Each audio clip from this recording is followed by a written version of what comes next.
ဒီဗီဒီယိုကမနက်ကနေညမဟုတ်ပဲညကနေမနက်ကိုမြင်ရမယ့်ဗီဒီယို full time မကြဖီလမ်မကြအေဂျာတယောက်ရဲ့နေ့စဉ်ဘဝပုံမှန်ညဘက်12နာရီမှာတော့အိပ်ဖြစ်တယ်အဲ့ရမဝင်ခင် YouTube ဖုန်းပါညာသုံးတယ်ပေါ့9နာရီမှာမီးလာတော့ Samsung ကိုပေးရမယ့်ဗီဒီယိုရှိတာနဲ့ရွှေချောင်းအပ်တယ်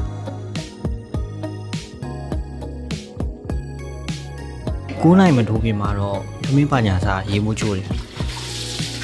ကားကြီးကနေအိမ်ကိုတော့ဗီဒီယိုနဲ့ပဲပြင်ပြတယ်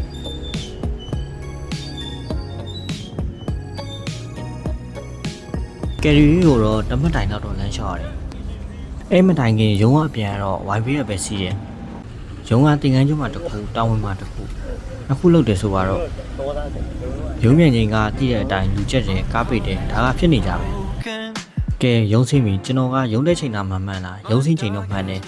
ရုံးကတနင်္လာနေ့ဖို့တစ်ခုကိုတင်ကန်းကျွန်းမှာဆင်းတယ်ကြာလာပတိကနေစနေတော့တောင်းဝင်မှာဆင်းတယ်နှစ်ခုလုံးကတော့အက်ဒီတာလုပ်ပဲထမင်းစားချိန်ကတော့မြန်မာလိုပဲဖြစ်တယ်လို့စားကြတယ်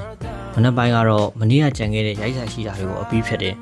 ဘလောက်နောက်ကြစပီတူနဲ့ပေါင်မွန်တလုံးတော့ဝယ်စားဖြစ်တယ်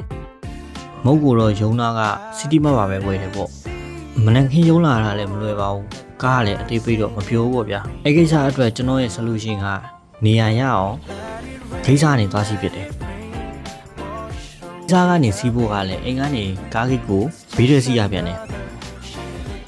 အဲ့တော့စောစောထားရတာပေါ့6:45မှာနှိုးပြီး9:00မှာအိပ်ရထားပြပါတယ်